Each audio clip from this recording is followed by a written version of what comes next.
We're not even going to waste your time at the beginning of this episode. Nope. We're interviewing the Failureboys, and it is awesome.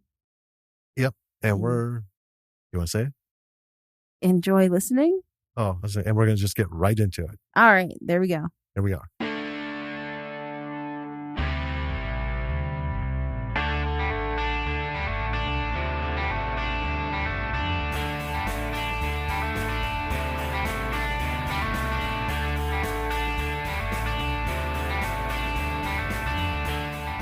Hey, B-Siders. Welcome to another episode of Bravo for the B-Side. This is Jim. And this is Danny. And we are on today with Failureboys Productions. Again, we have Pete, Joe, and Chris Marcy, Adam Anderson. Chris is presently trying to come back on. So he'll pop in here when he connects. Hello to everybody. Hello. Thanks for having us back. Hello. Absolutely. Yeah, welcome. It's really good to have you back. I think we've talked to a couple of people more than once, but like I was really excited to get you guys back because after we watched Firefly, I told Jim, I was like, we gotta get them. We gotta talk to them about this again. Yep. And have I think 4 times I've rewatched Attack of the Taddy Bogle just because, well, you know, I'm one of those people. It's like, especially if I want something in the background and I want something I know and something that's good. And I kind of memorized all the beats to that film because we like it so much. So I can just kind of get with it. And I know when to stop and look up because, I love this one. And, I want to see this one kind of thing. So yeah, we had put in the notes that Firefly, Pete, I think you brought it to our attention. You sent out an email talking about this having been remastered in 5.1. And I remember when we talked last time that we couldn't find it out there. And so we jumped right on it. And you know, as listeners, as you've listened to the episode, you know, we just loved it. There's so much I want to get into. You guys have this. It's weird because we're going backwards. So I'm going like from Attack of the Taddy Bogle back to Firefly. But it was like watching, literally watching an early work and seeing the very solid nuggets of how you guys do things, on how the pacing, the writing, the way the story moves. And then, you know, thinking ahead to Attack of the Taddy Bogle, seeing kind of like the maturation of these things. And it's like, it's not like it's a wild improvement.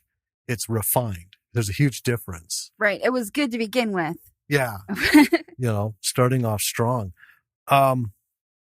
I guess what prompted a remix and what was involved with that? Because I don't know enough about editing to fully understand what kind of labor is involved with this. I can barely edit a short film, which I, do kind of poorly. So who would like to talk about rebirthing the sound? I can do it. So it was pretty much just me in my basement, first. So I guess where to start. So when I kind of left my career a few years ago and had these movies that I had to finish up, I finished Attack of the Taddy Bogle because that was the one. Firefly had kind of we had finished it. It had its festival run starting in 2005. And then we shot 2 more movies after that had never been finished. And so Attack of the Taddy Bogle was kind of the next one, finished it. And then a romantic comedy called The Shingle Life was after that. I finished that.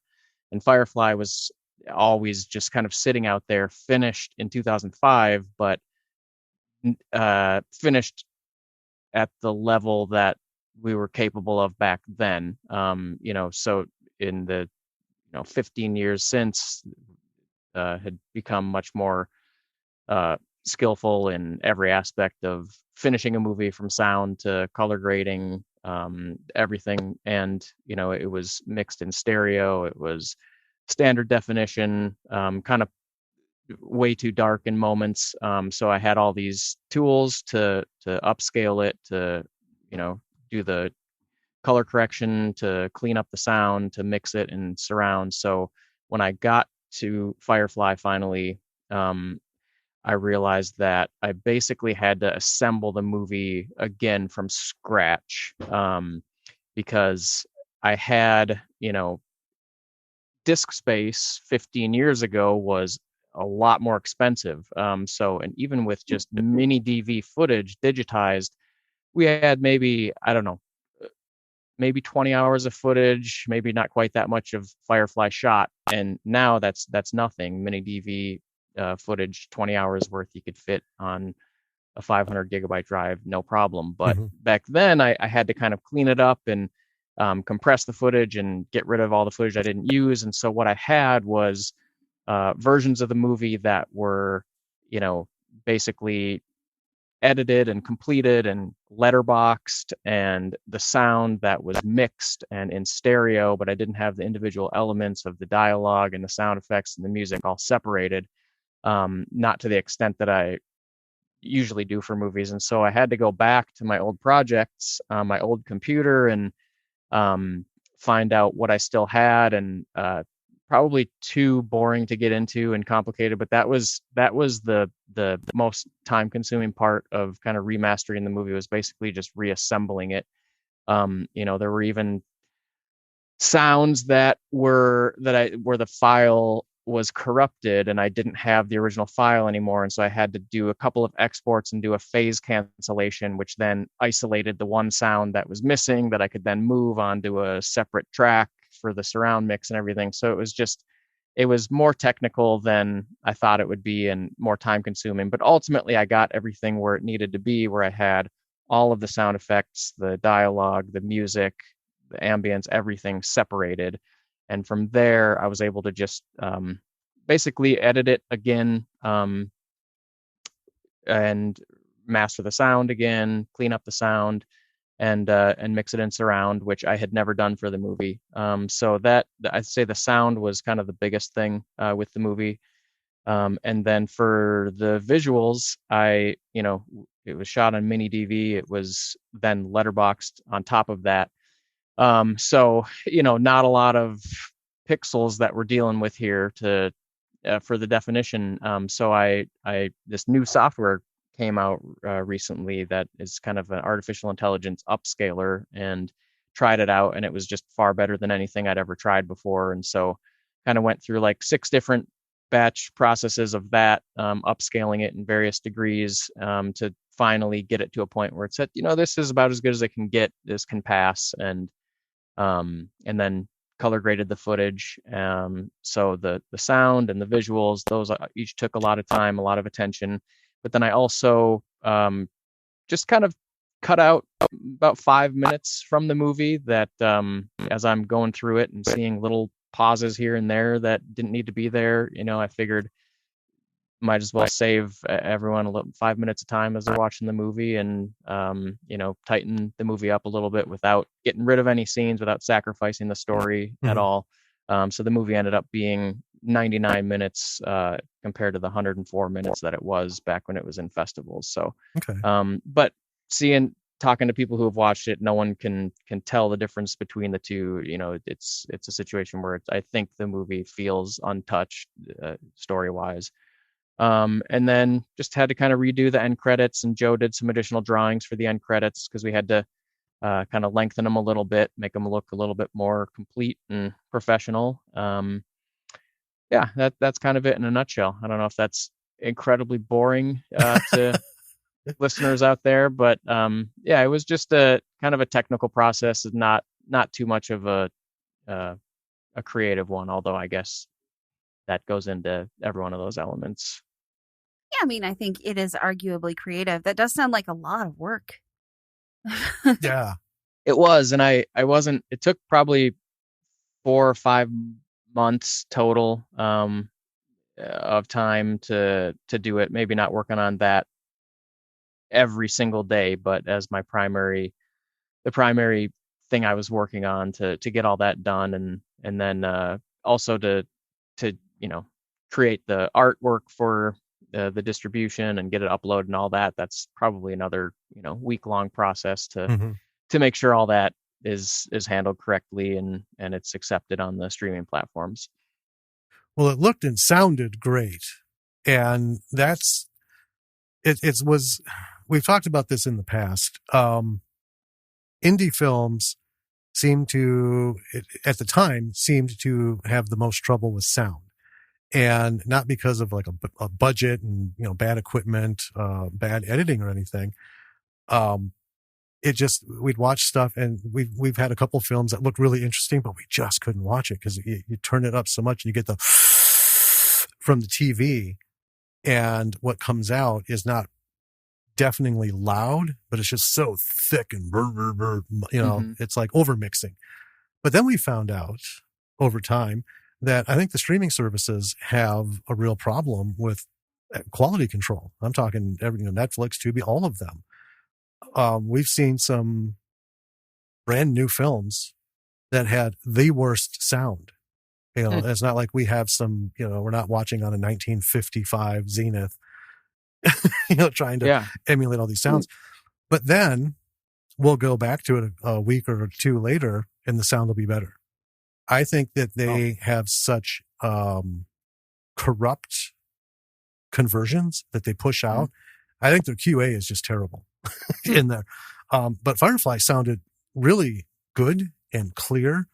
And we can't compare that to previously, but I will say the clarity brought us into the visual and the audio married itself like right in the middle of the room. So we felt like, I don't know, we just felt good watching this movie. By the end of it, it was like, God, this was,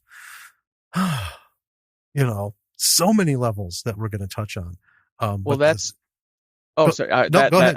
I'm glad to hear you say that. I can tell you that when we were showing Firefly in festivals, the people did not have that experience. I know when we premiered at Cinevegas, because the sound was so incredibly poorly mixed. The dynamic range, it was all over the place. So like a door shutting on a car would just burst everyone's eardrums.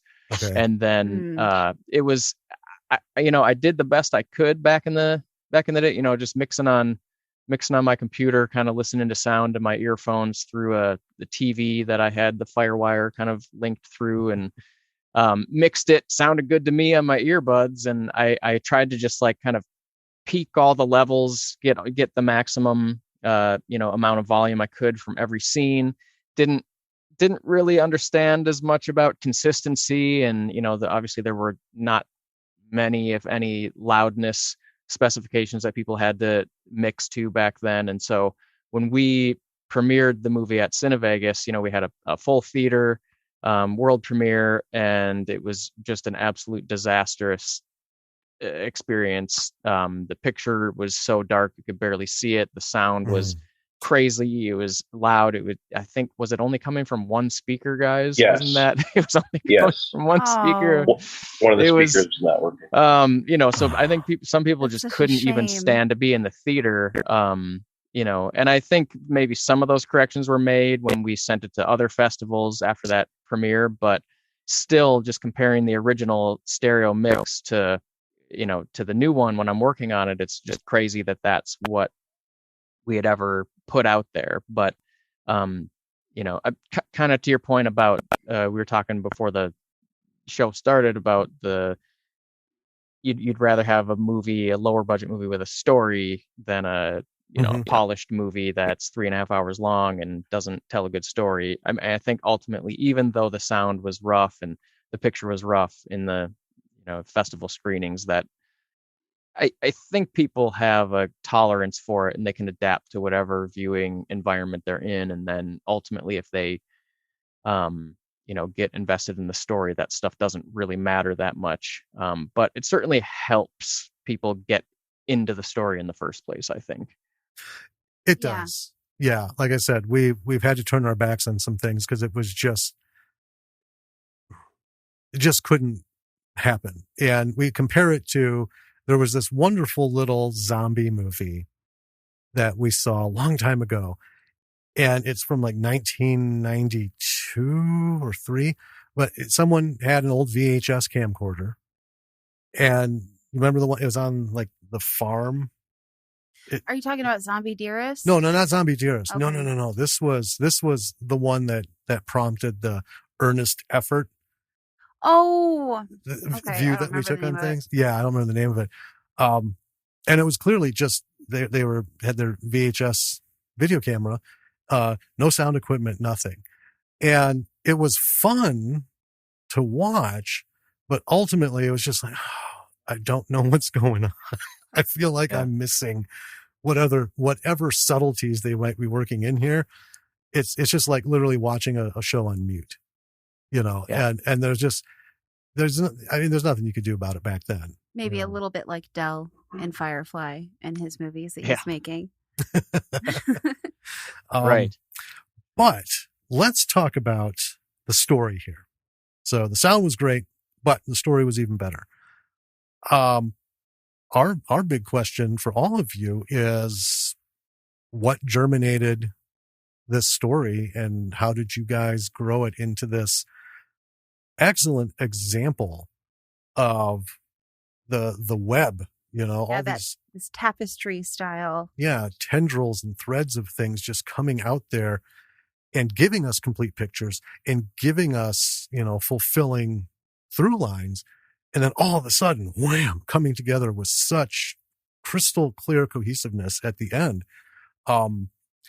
There are, $100 million productions that don't do that. This was idyllic. I mean, we were just like, oh my, like I said, I can't explain it. We felt so good about what we watched and all the aspects of it. And we try not to sound like, movie snobs. Because we love us a good story, but we also love some good brainless Three Stooges like fun and everything in between. But this was, just gorgeous. It was a gorgeous work of writing, and that you captured on film is just another level of kudos. Where did this story begin, and how did it progress, grow?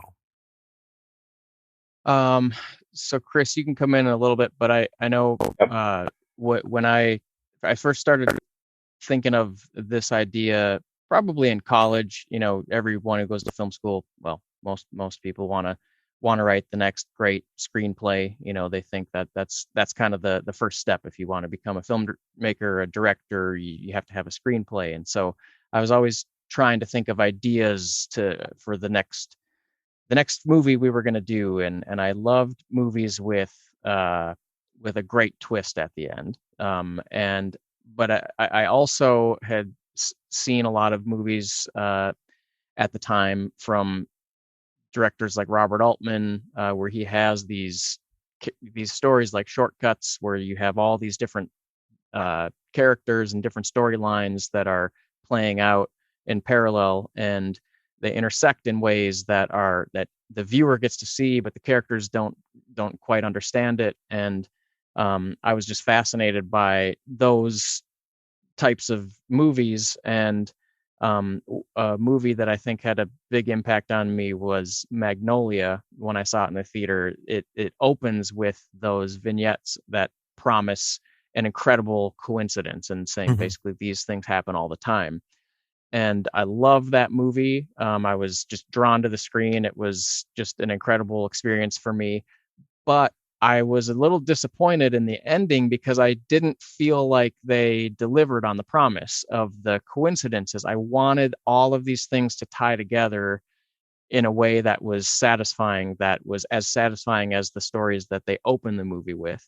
And I feel like they didn't do that. And so I think I remember that always sticking with me when I was coming up with this movie and these ideas, and I had come up with an outline with different characters and scenes, and I had ideas of a guy who ultimately was Brandt, and then a woman who was running all the time, and something that he finds in the woods. And I didn't know where these were going. I just knew I wanted to tell this type of story. And I created this kind of outline for it, but I just didn't see it all yet.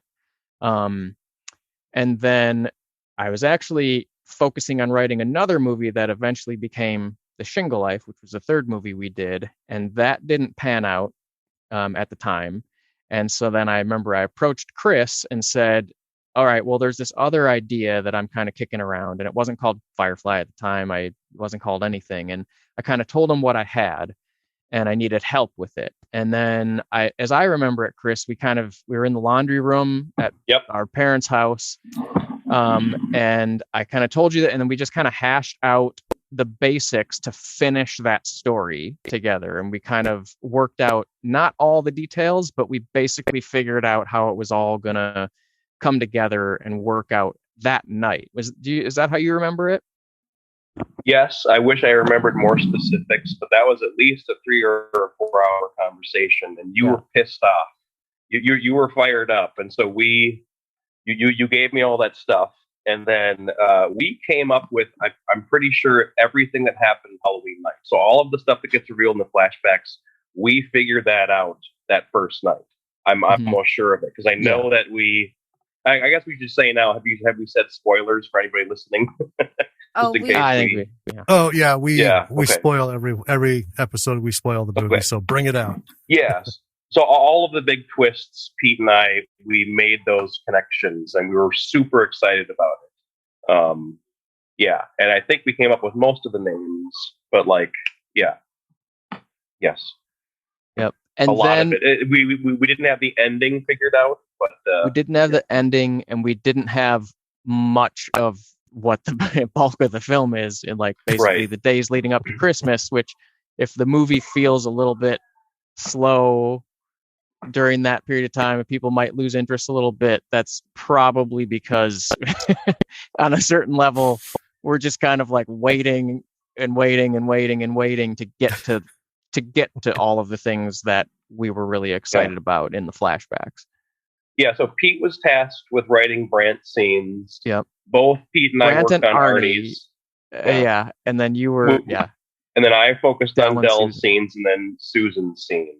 Yeah. And Susan had a lot of stuff that was cut from the film for a couple of reasons. I guess pacing's one of the reasons. But so we kind of went back and forth and refined it. So it was definitely half and half a screenplay from both of us, trying to push things back and forth. So, like, we had this ending and we had the twist, but we didn't have, like, who Arnie saves exactly and why, but we knew he was going to be saving people. Right. So we had maybe, like, it was like a 3 draft development of what if he does this, what if he does that. It's funny. I actually I have my Firefly production journal, and I've got all these notes still.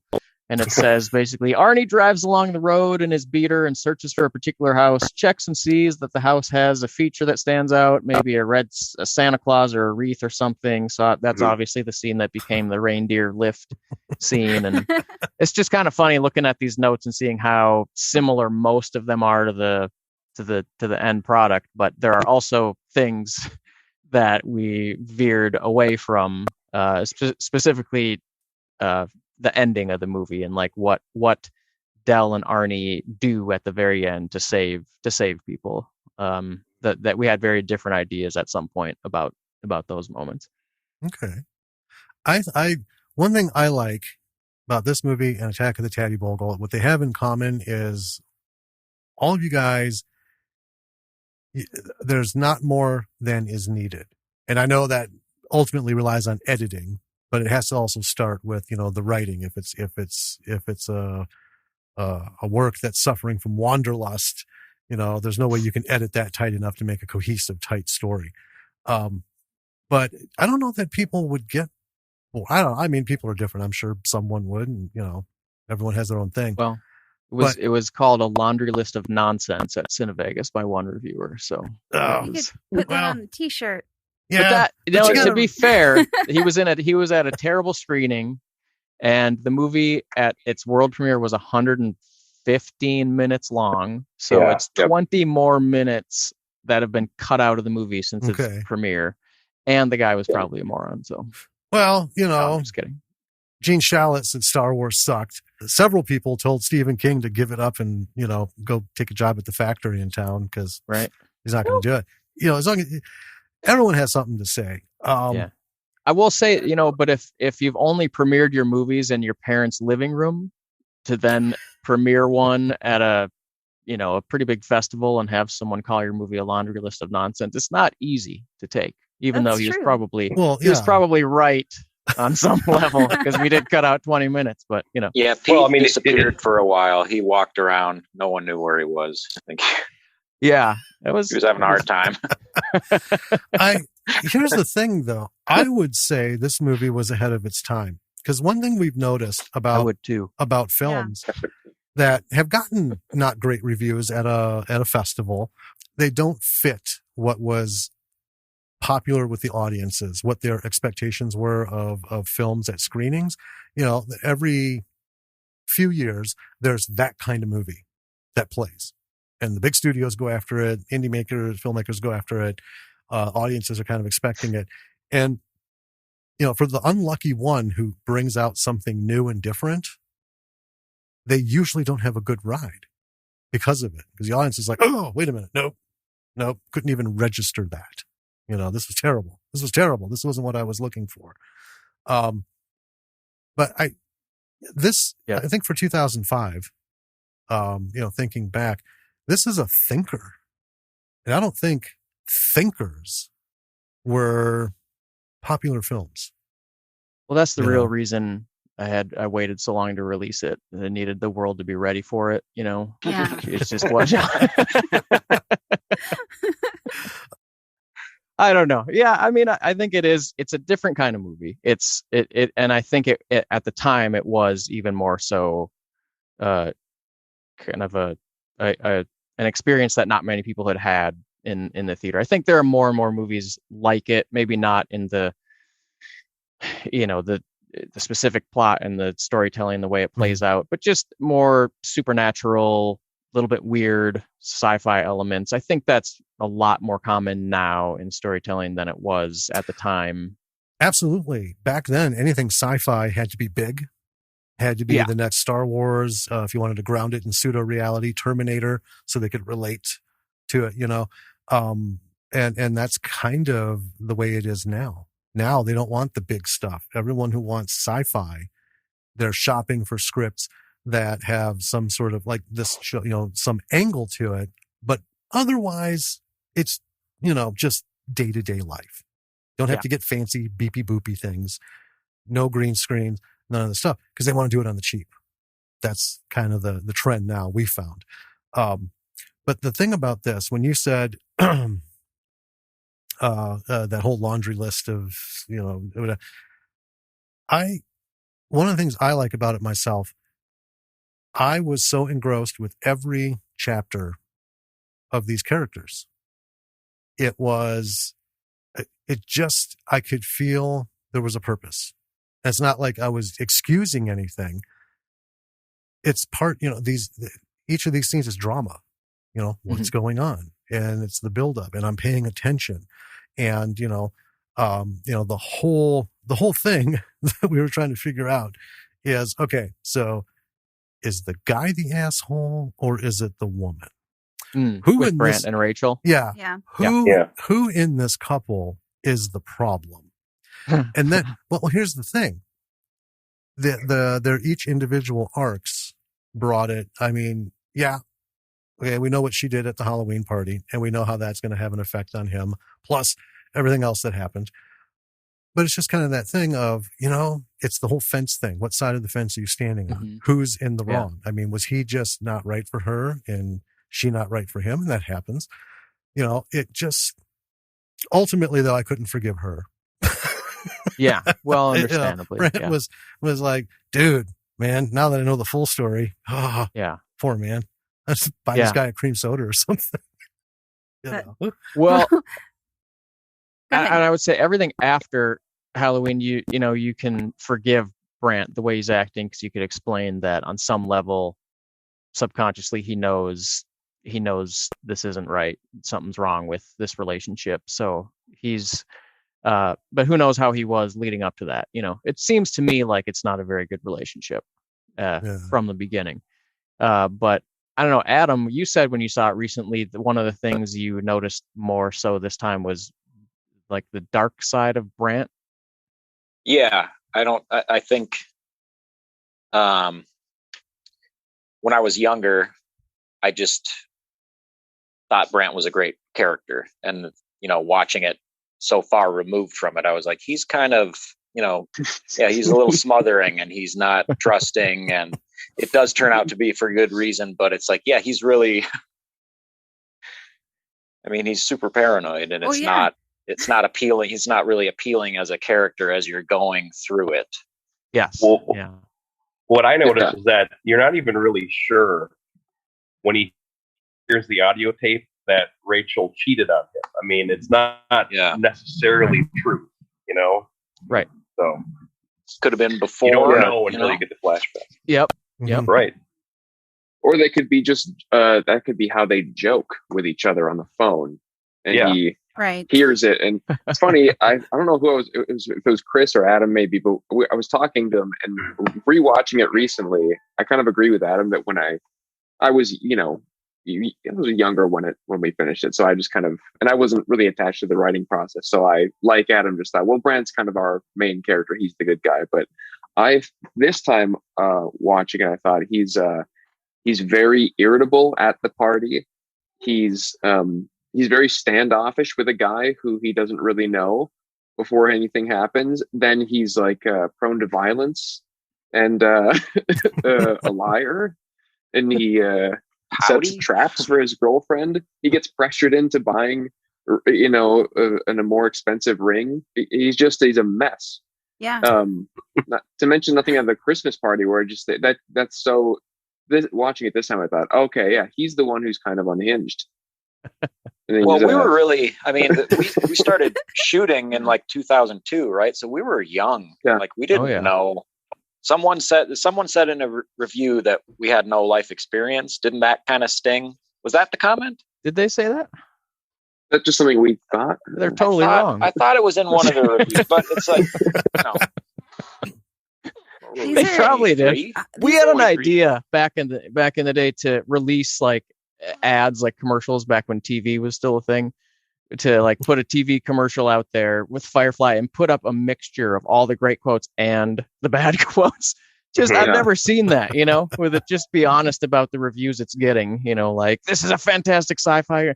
This is a laundry list of nonsense, go see this, just confuse people. But I'm sure someone said at some point we have no life experience. The ending redeems it somewhat. Enough to recommend it. Remember that one. Right. The ending redeems it somewhat, but not enough to wholeheartedly recommend it. Put that quote there. Yeah, I think it was Eric D. Childress. That was the first review. And he gave it 3 out of 5, but it was devastating because my parents always thought my movies were great. Yeah. Well, they had good and taste. then to hear people say that they didn't think they were the best thing they'd ever seen, that's tough to take. Also, no life experience. I was a sophomore in college, so they don't know what they're talking about. Okay. I had to come home on the weekends to help shoot. So with respect to that guy in Las Vegas, he doesn't know what he's talking about. I'd seen some stuff. Yeah. Here's the thing. I go ahead. want to say these are the kind of quotes that you guys put on T-shirts that you like sell on your merch store, and I have to say, so our podcast, like, it's so hard to get ratings and reviews, but I've been waiting for ratings and reviews to come in. Like, I kind of want a bad review so that I can take whatever they say and be like, this is what someone said about our podcast. Mm-hmm. Something's better than nothing. It's just a bunch of garbage. Some of these people can't be bothered. That's what they say. They say engagement and comments are good. I want to go back to the life experience thing. It comes down to one of two things. Either you guys had the necessary experience to pull off the storylines that you did, or you lucked out. Either way, I'll take it. There was some profound moments in this film. Watching it, like I said, right away, Brant, is he on the good side or the bad side? Does he have something going? because his first interaction with that guy at the Halloween party, it's like, whoa, dial it back, dude. Then you have something. Yeah. Well, has he come pre-soaked to this party? How many drinks has he had before he coming up to this guy? Who knows? But but then as everything unfolds. But one of the things, I think his journey, to me, it was a guy who clearly did not have the emotional maturity of his age, and was dealing with some weird situations that we weren't privy to in complete, disclosure, which made him interesting. But the simple line, run, every time that was said, and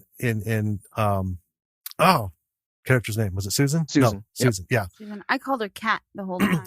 Yeah. Cat. Yeah. We were. Yeah. So Cat would have been better. Yeah, that works. But Susan, it right away made me immediately think she's waking up saying the one thing she like feels she should have done, or whatever, like survived through that trauma. Mm-hmm. And to have that run around and have Brant be the one that put that in her head, run, that same, oh my God. I mean, this movie was like only a step and a half short of making me like really emotional at some of these things, because these were hard hitting points that I think a lot of people try to make the primary point of movies today and dramatically miss the mark. So whoever said you guys didn't have life experience, you could just throw that in their face and say, oh yeah, look how spot on we were with these things. Everybody's attitudes, everybody's focus on things seemed to be much more than just a simple trope.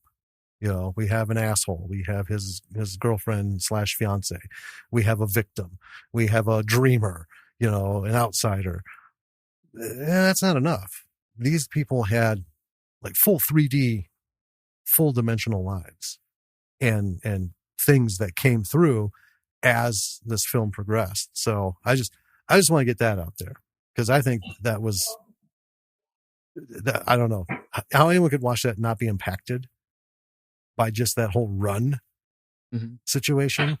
Then they don't know what movies are about. I do like that moment. Yeah. That's one of my top moments. I was telling Pete, recently, didn't I mention to you that was the one moment revisiting it that gave me like actual goosebumps? I mean, there are other cool moments, but it was like, that was the kind of the climax in a way of the movie. I mean, I've always kind of looked at Brant's flashback as the peak, the emotional peak of the movie, even though there's more to come. And in that flashback, that's probably, that's probably my favorite moment. Yeah. I think we said in the episode, one of the things about Brant with that whole thing was, regardless of his mature or immature actions, at the fact that regardless of his otherwise problematic, his behavior, his personality traits notwithstanding, this is a guy who ran into the fire. He heard a scream. He ran towards it. He saw what was happening and he intervened. I mean, that is a huge thing in the story. And that's kind of what, just like, what, Brant, everything is forgiven, my friend. That's it. Right. Do the right thing, if you're a bit of a dick, at the core. But down low, or deep down. Down low. Yeah. Deep down. I don't know what that means. He's the kind of guy you want to have in your life, as a friend or someone nearby. Because, the reality is, if anyone has life experience, they know we just don't get a lot of that today. We don't get a lot of people who run into the fire, who run towards the screens. So I don't know. That was another thing. As opposed to Dell, who's kind of a horrible person. Whose flashback actions reveal a very dark, very questionable set of ethics. Now, one step toward him and he will run you over. No questions asked. Now it's probably a good point to point out that the Dell character was basically my addition to Pete's initial idea, because I personally have a recurring dream where I've killed someone and I bury them. In fact, I had it again recently. It's you were talking in the episode, Jim, about your monkey dream where you can't get him to. It's a recurring. You can't get the monkey to do what you want. This is honestly a recurring dream, and so that was my idea. I thought about adding scenes where Dell was really dealing with this guilt and even researching repressed memories, but that makes for a kind of a boring story. So we kind of abandoned a lot of that stuff, and we stuck more with I know you caught this, but all of his clumsiness. We were maybe going to tie in his clumsiness to the climax of the movie somehow, through slipping on the ice or something. He manages to knock over. And we had a bunch of different ideas for the end of the movie, but Dell's whole guilt about killing someone. I don't know. I mean, people like Dell's scenes. It's hard for me to like them because I'm in it. I just don't really. I can't get into it too much. I mean, I like the scene where I smashed the Phantom Menace poster, I guess, but I don't. I don't know how people should feel about Dell, I guess. I mean, I think we identified with him, as a character. What I saw anyway was, here's a guy who clearly has a dream in his head. He wants to make these movies and this is what he does. And he wants to do this and then at some point have it come out and, mushroom and become bigger and, to have people laud him and, who knows where his true end goal, was going to be. As Danny said, he is a bad director. I laughed when she said that, because he is. I think his I've always been really uncomfortable watching the scenes with his two, I guess, friends who are younger than him and are in high school. That I was one of them. But I think I like Dell because I think anybody who considers themselves creative has these big ambitions and these visions of action sequences and just these grand story ideas that they think are their whatever, their Harry Potter, their Spielberg movie. And I used to worry that an audience would be bored when it's just a shot of Dell's face and he's kind of looking unsatisfied across the frozen lake. But I think there's something, maybe I'm searching too much, but there is something a little bit profound about him, or it seems like he's realizing that this ambition, this vision that he had is not what he's going to end up with. And so by the end of the movie, he just wants something. If he's not going to be a real director, or a big director, at least he wants to make something honest. Right. Which is kind of, I think, ultimately a philosophy that we would all really agree with. So he's also awkward, but I think he's pretty sympathetic as a spirit in the movie. Yeah. Is he the most interesting character in the movie? Is that it? I don't know. Most interesting actor, definitely. Yeah. Phenomenal actor. Well, I agree with that a lot. Joe, what you were going to. I think there is a moment in any person who wants to do something creative or who considers themselves, an artist or a creative of some kind is, when you're younger, you have these really big dreams and you're like, oh, I'm going to accomplish all this stuff. And then there inevitably kind of comes a point where you have to reconcile what you are currently capable of with what you want to do. Mm-hmm. And you have to be happy with what you're able to do currently. Well, and the whole point of this podcast is to encourage creatives, whatever you're doing in the process, get out there and do it. And, do the best you can, learn the most you can, get the experience, just as long as you love what you're doing, just keep doing it. Don't let someone tell you can't. But on the flip side of that, you need to mature to the point where you can look at yourself and see your limitations. There are, I'd love to do all kinds of things with the movie making process, but I know I can't direct. I know my editing is, it's not what I'm cut out for. I don't know what else I suck at, but I know what I'm good at too. But I think that's it with Del is I think what makes him a bad director is not lack of technique, but the inability to hear anything coming at him. Like, how about maybe this? Or, like you pointed out, he got all pissy because they're like, well, what are we supposed to be doing? And he's just like, rah, rah, rah, rah, rah. You're supposed to know. And I think my favorite Del directing moment is when he's just there having a conversation and he says, "No, guys, okay, ready? Action." just, and then they're just confused. This moment of silence, and they're just like the Captain Kralis. No, what? Just, and I, have to confess. I mean, sometimes our sets can be a little like that, because it's time's ticking and you gotta get a bunch of scenes done. You gotta get a bunch of shots done. And you think like just everyone's on the same page or like, all right, I obviously want to do this next shot here and we'll take it from here. But I didn't ever say that, but I'm just saying, okay, let's go. Guys, let's go. All right, come on from there. Yeah. Wait. And then you just, that the frustration builds. And so I think that I relate to that moment with Del there and his just terrible communication. While we're on Del, before we move on, I have to ask this. So when he loses his shit and starts clearing out his room, who did those wonderful collectibles belong to? And who among you is responsible for allowing such abhorrent treatment of these wonderful, wonderful icons of history? They were all mine, with the exception of some of those posters were Adam's. We didn't rip the cool post. Like I think we tore down the Wraith because who cares about the Wraith? But some of them we kind of like gently unhooked. I think. Right. But not only with them, Jim, I stole most of those toys in a garage sale, like maybe 10 years ago. So most of those are gone. So sad. I still have some of them, but yeah. I was geeking out. To that. Oh yeah. To that. Why leave the Han Solo picture and no other pictures? Because Del grew up in that moment.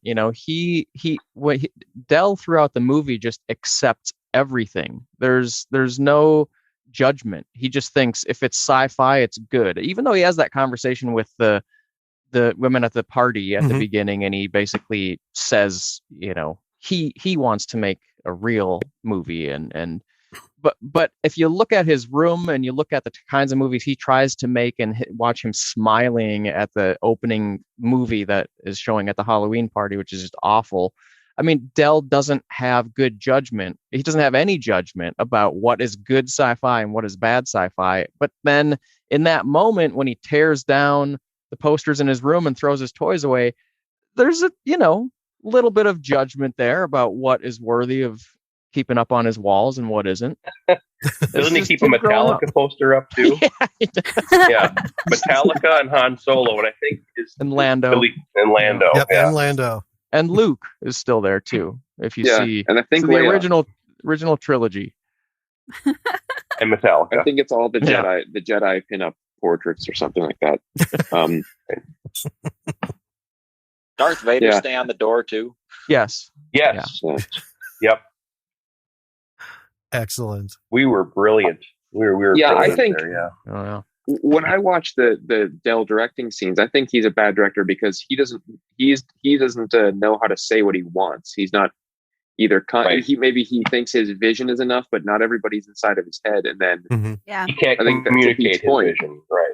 And because he doesn't know what's good, he doesn't know what he believes in or something. But like he's hoping and pointing the camera, and hoping he gets what he was hoping, what he envisioned. Well, isn't direction by osmosis the way to go? Just sort of project it out there.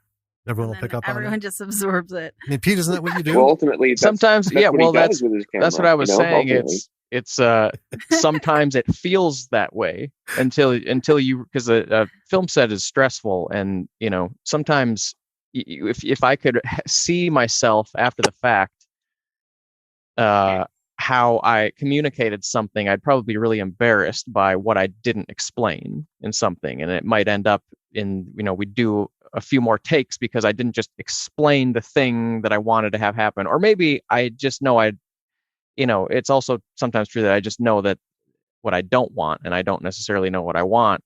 But I mean, I think Del doesn't communicate anything. I think he does try and he to only direct kind of knows what he wants. And Who decided to send our friendly neighborhood psychic on a belly burner ride behind that vehicle? When we saw that, I was like, wow. I think it was Pete, and that was one of those scenes where the initial version was he was going to go to a park and a kid was going to get abducted in a park, which probably would have been a lot more difficult to film and just kind of harrowing to watch, like this screaming kid. And at some point, I think Pete thought of, what if obviously it's in winter, so what if he tries to stop the car? I think that was Pete's idea. But Devin, who played Arnie, he's Jim, you commented on the guts he had. He was a wrestler. He wrestled with us through high school. He's been a martial artist for Chris, you're cutting out. Oh, Chris froze.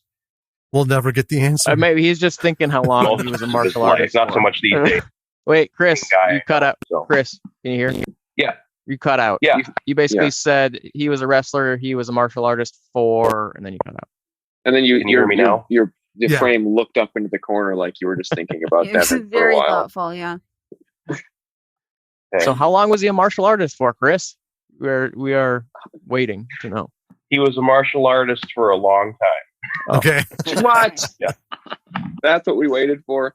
Sorry. I also think I'm just realizing every feature that has been shot, one of us has to get stabbed or his hand cut or dragged behind a truck. We do kind of enjoy putting some stunts into movies. So now I'm not gonna he also lie. did the pool jump. There's the pool jump. Yeah. But it made me think about our talk about Attack of the Teddy Bogle, about how there was a discussion on, maybe we should have talked to people about having them jump through doors and do all this stuff. And so when we saw that belly burn on the ice, I'm like, oh my God. Yeah. Even as, I think back to as a kid, we would, at school, we had a roundabout where the buses would come and pick kids up. So in the wintertime, we would make it a point to wear slippery soled winter boots. So when the buses were pulling out, we could, skeech behind it, grab the bumper and get, go for a little ride for about 10 feet. And then you have to let go, because if you go too far, someone will see you. And then that's it. Detention. Yeah. But man, I don't know. That was not a slow burn that was going on in that shot at all. Watching this again, working on it again, I was just amazed by Devin. He's in just little moments too. I mean, running the scene where he lifts the reindeer, running along the driveway, basically. I mean, it was super icy there. That's a situation where I could see another actor just basically saying, I can only do this half speed. I can't. I'm going to trip and fall. I mean, Devin just went all out. He's like having a stunt man,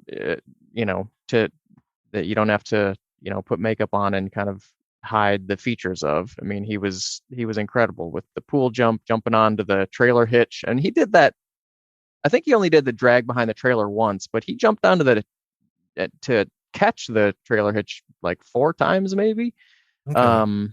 He even just, we buried him, underground and put a tube so he could breathe. And then when we're ready for the shot, okay, Evan, hold your breath.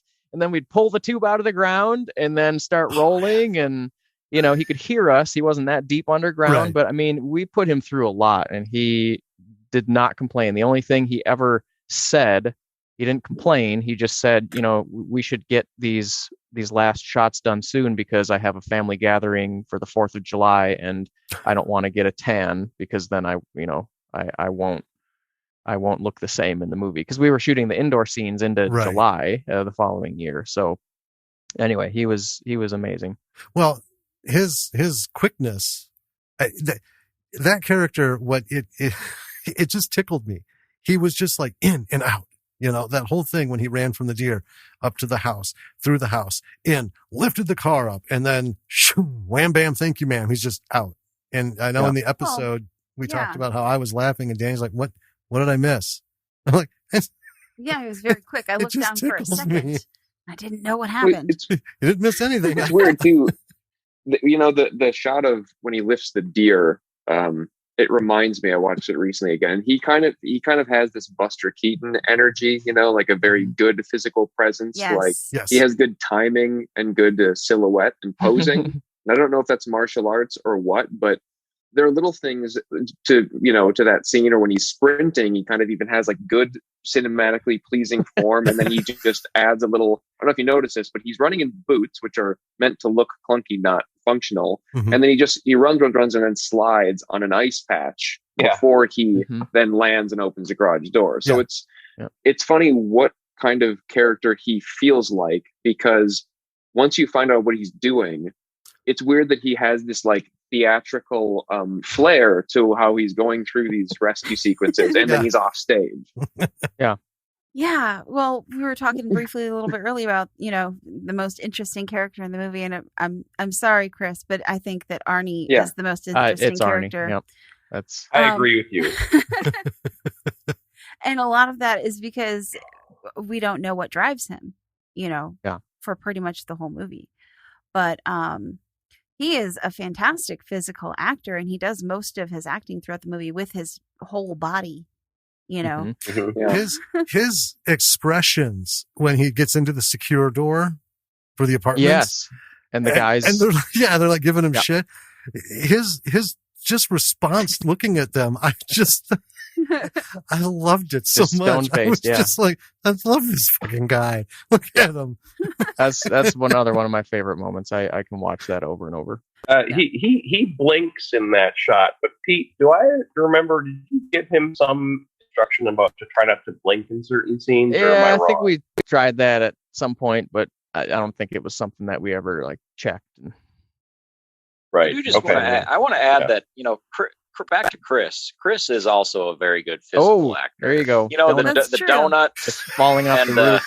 Yep. We bounced him off a trampoline. Yeah, we built a trampoline. We took my parents' trampoline and drove it over to Adam's parents' house, and then rebuilt it there, and where they had a better kind of angled lower roof for him to fall off of. And then he set the camera up, and he fell off and landed on the trampoline. Nice. Did a couple takes. Gutsy. Yeah, that donut spill. And we talked about it in the episode. Anybody who lives here in the Midwest knows because we have all done it. I've lived that donut spill. You could just be standing, not moving, and whether it's the hand of God or the gods of the Midwest, they come sweeping in and they're like, "Thou shalt lay," and down you go. Yep. Oh man! And another probably 6 takes of that too. Yeah. It was, oh my God! Pick the best one. Yeah, I crushed donuts in one take. Oh no! I just fell on top of them. The take we use is when they slide away. Right? Yeah.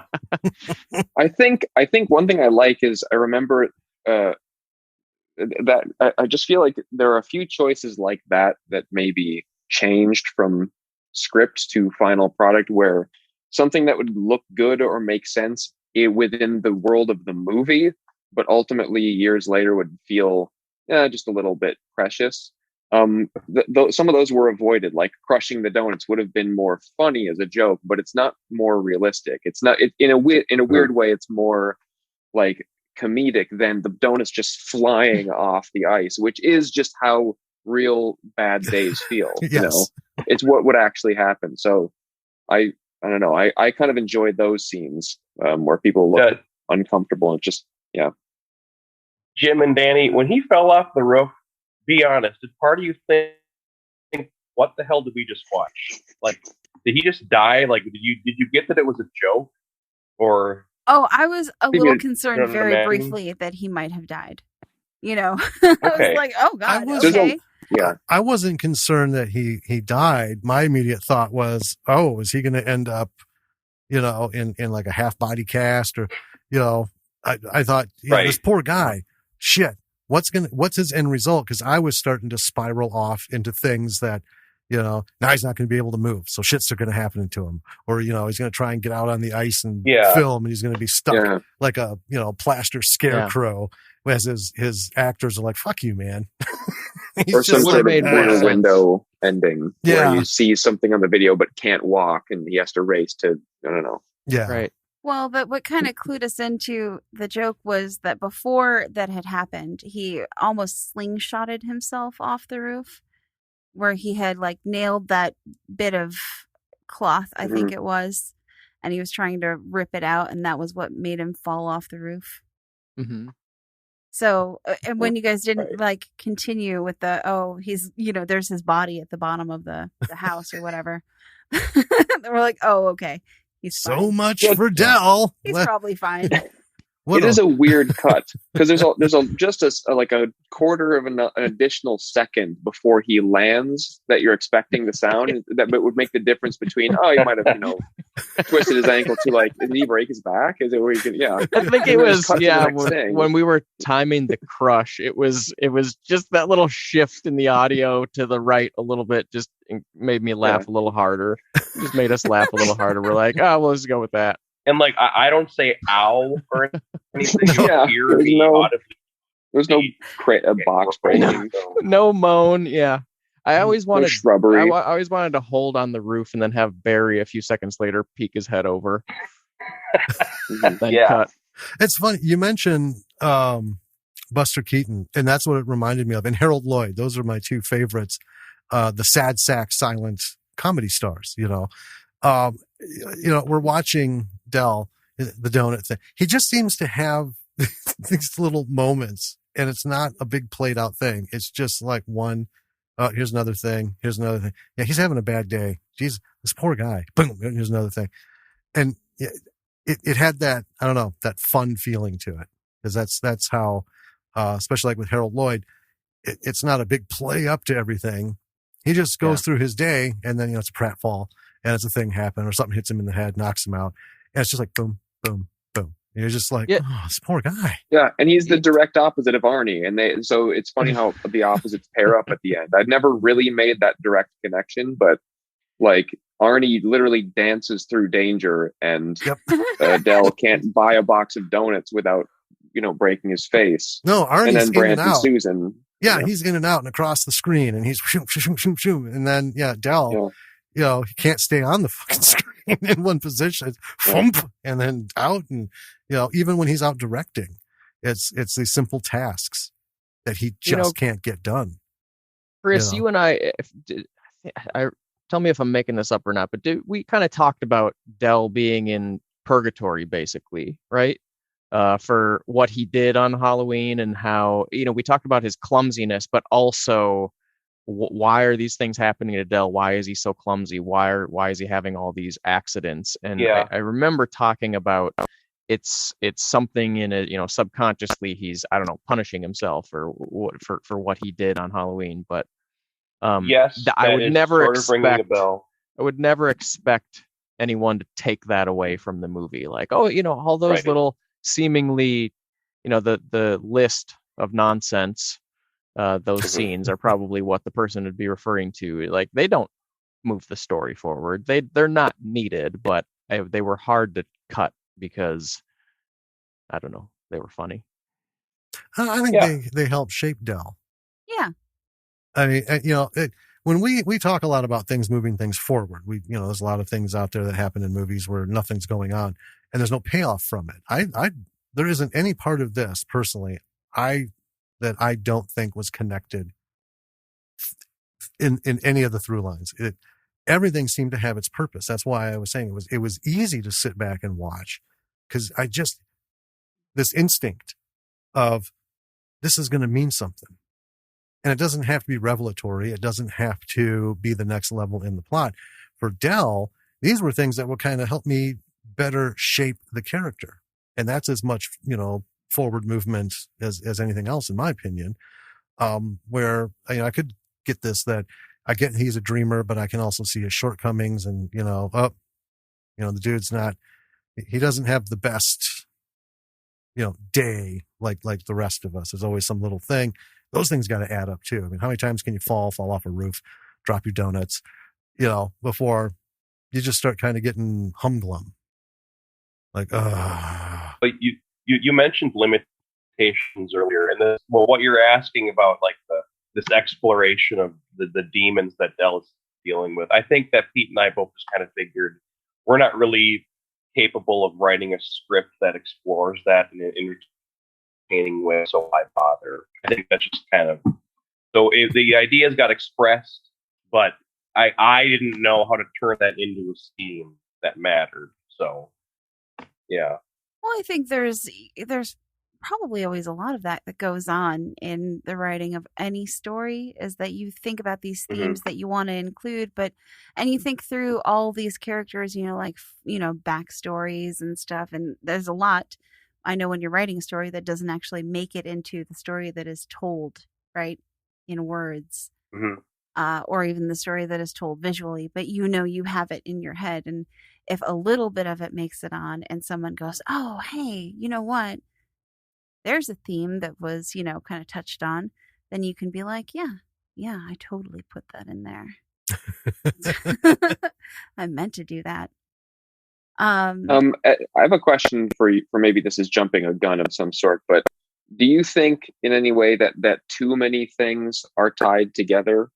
Maybe this is a question for the room and watching it recently. Like you said, you liked how everything is tied together. Was any part of you thinking like, well, even that ties together?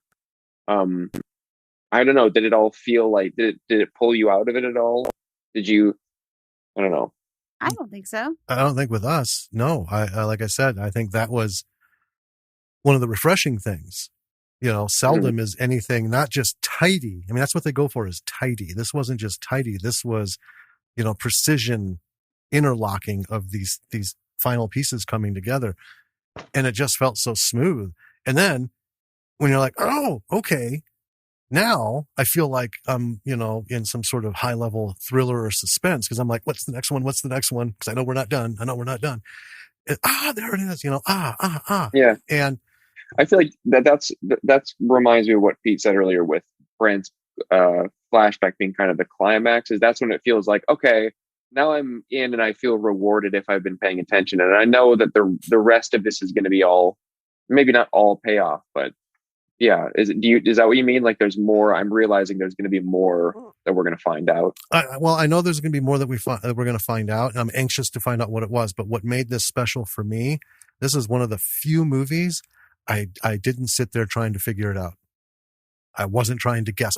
Oh, if that's that, then this is going to happen. This is going to happen. I was like numb. I was so absorbed in the ride. I just wanted it to be presented to me. I didn't want to try and figure it out. I don't know. So when you guys are watching it, did you spend any time wondering who the guys in the masks were? Are you saying that wasn't something you were thinking about?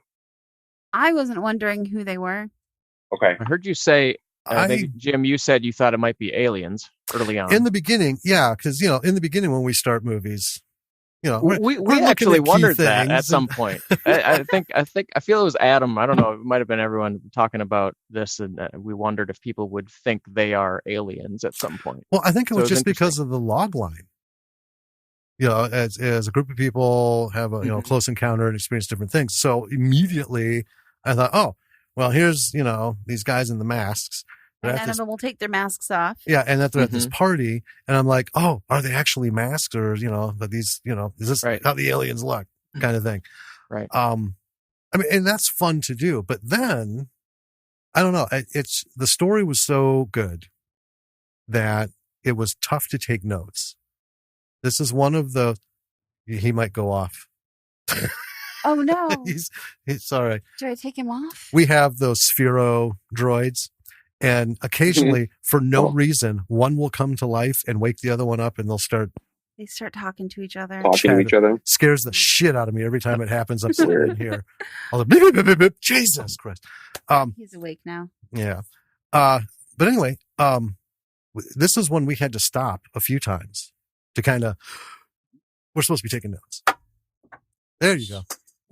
Don't worry about that. Don't worry about the droid. Because we just kind of. That's interesting to hear that. Yeah, we just watched it, and we can't just watch it. We're supposed to be watching and typing at the same time. But yeah, and we realize there's no clickety clack.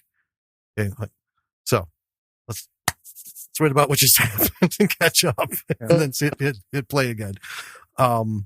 Well, I think going into a movie like this, you kind of know at the outset that at the end. So there's in a book that I read and I reread a lot, there's a phrase in the book where a character mentions when you see stuff that is kind of meant to be, it's like seeing a turtle on a fence post, right? Someone put it there, right? It had to have gotten there somehow. The turtle can't put itself on the fence post. So going into a movie like this, it's like being told you're going to see a lot of turtles on fence posts. And at the end, we're going to tell you how they got there. Right. And so you kind of walk through and you see all these turtles and you're like, okay, this is cool. That's a high one. That's interesting. But I didn't find myself wondering because I knew I'm going to get it at the end. Yeah. So I'm always curious, is there, I don't know if I haven't asked many people this, but was there ever any revelation that you guessed ahead of time that, I knew it, or I thought that might be the case. Even, the one for me, I feel is Arnie's identity at the end. I always wonder if by the time we get there, if that's, there are just only so many characters in the movie and only, we've kind of revealed who some are. I think I might have realized it. I don't remember exactly, but I might have realized it with Arnie, like maybe just before, but not far enough ahead for me to feel like, oh yeah, I totally nailed that. Right. There's also enough happening that I don't know if I was not aware of the story ahead of time, if I would think I don't know that it's a promise that the movie makes that you're going to find out the identity of these three guys from an hour ago, Right. Not at all. Right. Yeah. I don't think there is anything that I actively tried to guess. Yeah. Other than, thinking, these aliens or these guys or what's going on. Because I know it's Halloween. It's just weird. Yeah. 3 hooded masked guys driving in, this big Cadillac, and it's like, could be anything. But I think it had a lot to do with the log line. If I hadn't known that reading it, before going in, I probably wouldn't have had that thought. Yeah, there wasn't anything that really prompted me to do it. Well, yeah, I don't think there is a promise that we're going to find out who the 3 masked guys are. And I think the fact that Kat or Susan is fixating on it so hard throughout the whole of the movie. I mean, that's almost all she does is she fixates on this moment. And she doesn't engage in a lot of healthy behavior as far as like trying to, get closure for this. But she fixates on it so much that I, in fact, was like, I don't think she's going to figure out who they are. I think if she does get closure, it's going to be in a different way. I was starting to wonder if they were actually going to be the cause. Again, because of the log line, I thought maybe the cause of her state. Like, it starts out that she's in a bad situation, but I was thinking, is this going to turn around? Are we going to have like a UFO sort of thing come down? I mean, this is the last thing she remembers, and she can't remember this close encounter. You know what I mean? I think random, sometimes senseless shit. That's just how I work. But it, makes me just kind of wonder and see things that may or may not happen.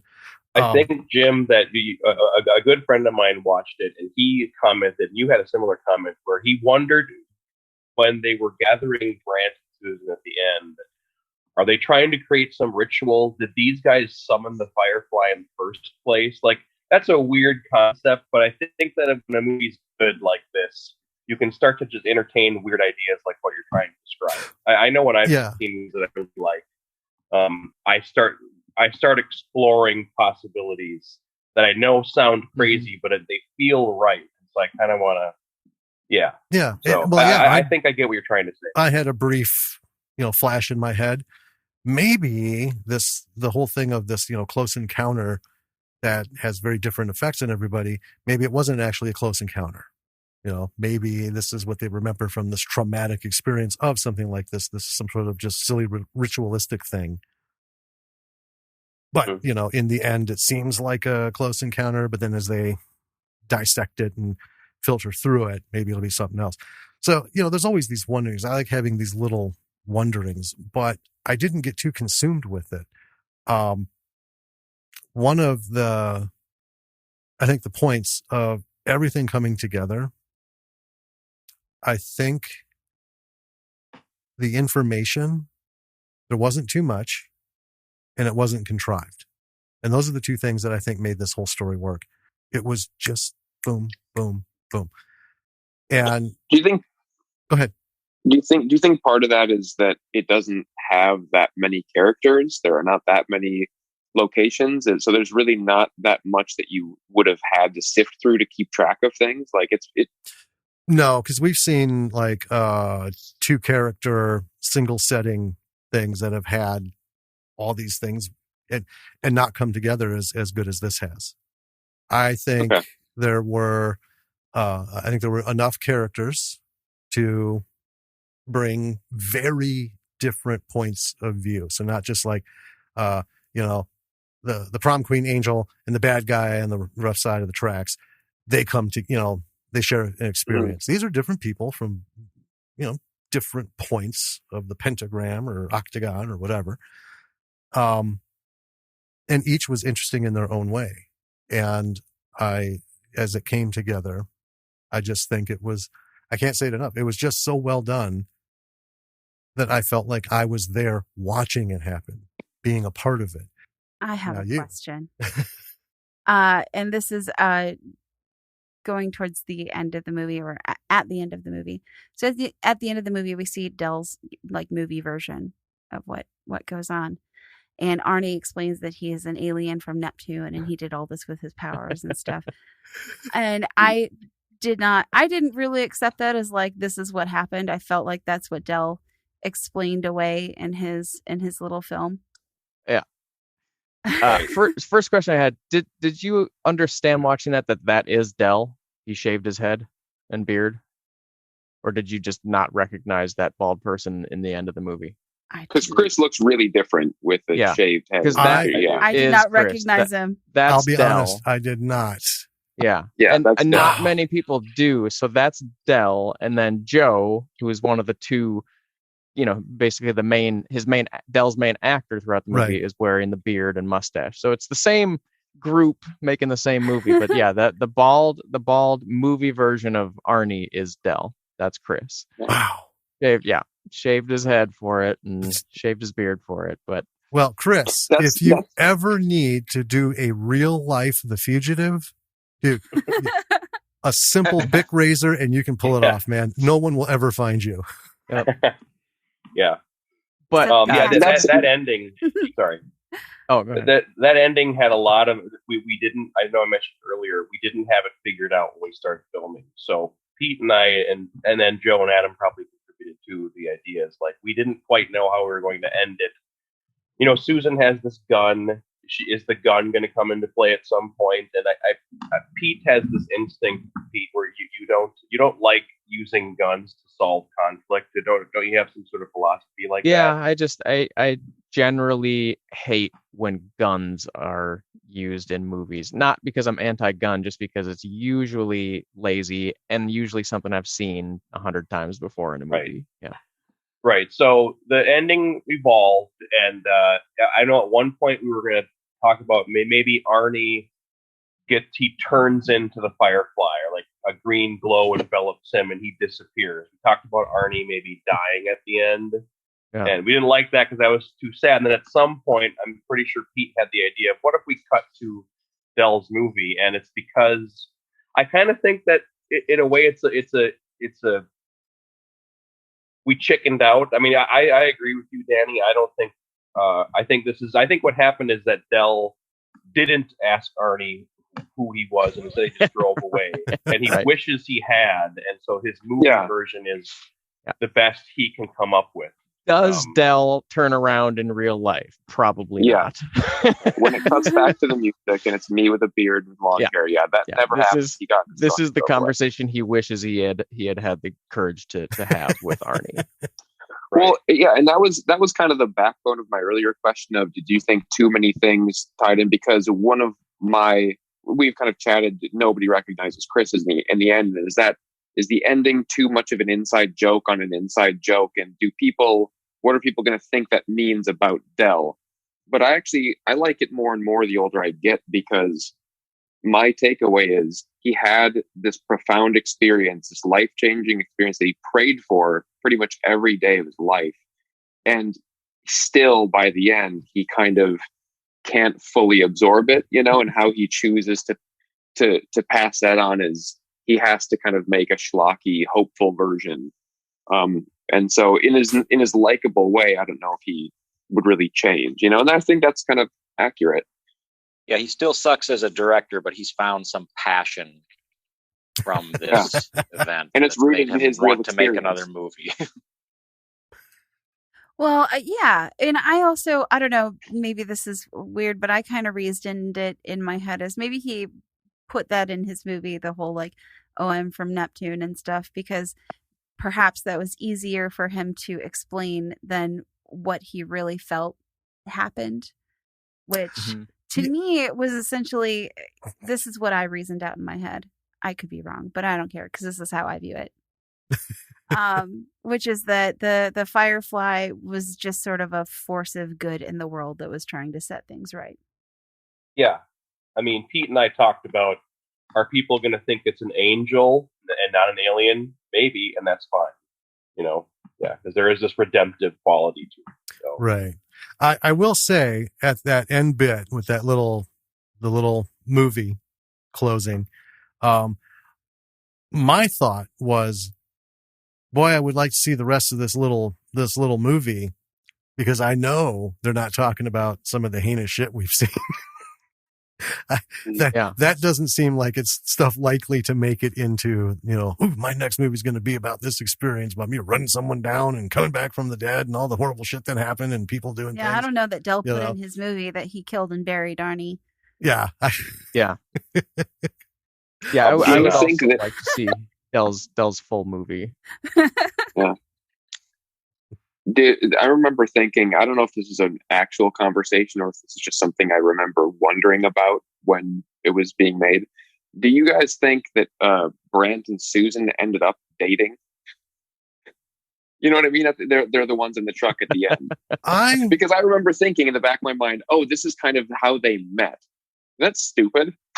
You know what I mean? Which is, I think they both have a lot of work to do on themselves before they consider dating anyone. It's a good story, though. It is.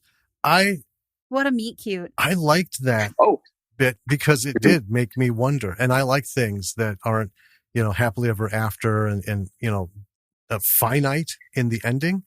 I like that possibility because I did think about it. But I did think, now I'm getting all real with, my imaginings, people who meet through tragedy typically don't last together because of they have different levels of PTSD. They suffer through all this stuff.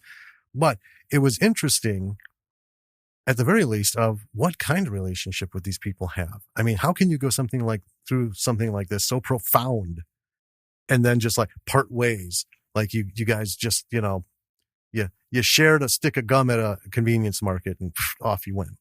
It's not like that. It's like, God, what would that relationship be? The movie, I mean, a lot of the relationships seem to be about intimacy that people aren't having or keeping secrets from each other, or people that maybe share something that they have to hide from everybody else, but share with each other. And it's strange. Like one shot that actually for some reason gets me or gives me goosebumps, I think Adam, you mentioned, is during Brand's flashback, but it's actually the shot of he's in that pumpkin suit and it's kind of bobbling and the music is swelling and they're running through these wet branches that we backlit so they look like kind of spider webs. And it's kind of it's such a sweet moment in the score. And he's got this egg-shaped outfit, and they're hustling through the woods, but they're still kind of in danger. And it feels like all this mundanity and betrayal and all that stuff ends up, there is this like mythical, pure moment. And where, our hero, our white knight, who's been kind of looking for something, I guess, worthy or simple, the whole movie kind of just gets this moment. And so yeah, I don't know. No, I can see that. I feel like that's one of my favorite sequences. I used to have a picture. I can't remember the artist's name, and it's a fantasy picture. It's some frumpy, battered warrior-looking fellow covered in furs. He's all dressed in black. His horse is black. He's all dirty and stuff. He's passing by a pond. His reflection in the pond is golden, and that to me has stuck with me for my whole life as writing characters. It's not misdirecting the audience into thinking this guy's an asshole and then he shines through. I think Brant, the reality of him was he is who he is, but it's that whole expression of what came to my mind is saying, when things are at their worst is when you find out how people can be at their best. And what is worse than being in a foul mood, tearing up a bridge because, you're pissed off, you've been betrayed and all this. And then everything that you're upset about suddenly becomes nothing because now someone's screaming and you go to it and you see something way more horrible than what you went through about to happen. And what does he do? He shines. We see his true self. Sadly, not every day, allows for that kind of thing. I mean, who wants to go through every day with something so traumatic happening to bring him out? And it was more than just redemption. I don't think it was redemption of how he behaved, his immaturity and stuff. I think it was, regardless of what crap is on the outside of this onion, under those layers, there's this golden guy. Like I said in the episode, Brant's the guy you want. He might be a dick. He might be hard to put up with. But if you knew when something heavy goes down, this is how he's going to be, that's absolutely the kind of person you want. That's the kind of person who's going to save your life. And he saved Susan's life. Well, I like to think that they become really good friends, like the purest kind of best friends, where they they have each other's backs, Well, but he does, that's what I mean is he does establish a connection with like someone's trauma. Like he finds out that he experienced something with somebody that is the type of thing that his fiance would hide in her diary, that he's always trying to be let in or get an honest picture or be trusted.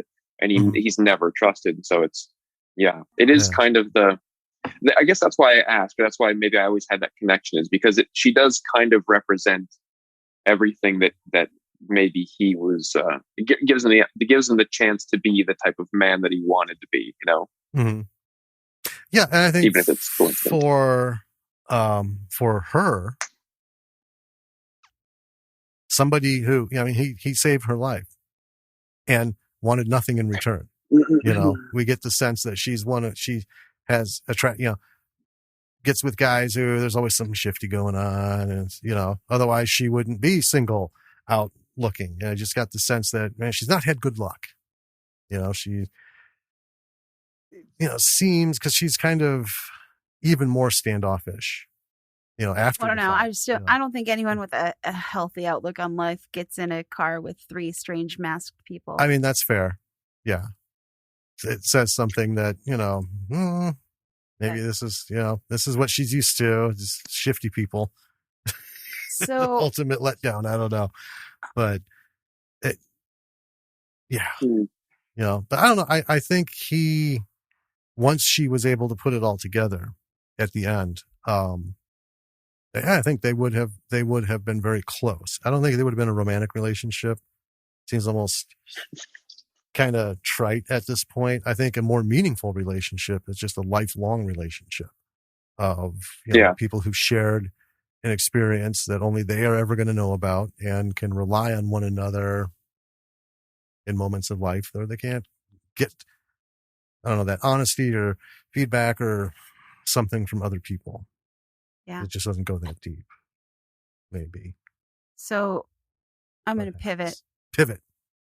Where are we going? These masks. They're super dope. I really like them. They're very cool. Thank you. So who made the masks? I made them. So all of the mask drawings are mine with a couple of exceptions. And that was when we broke between fall and winter.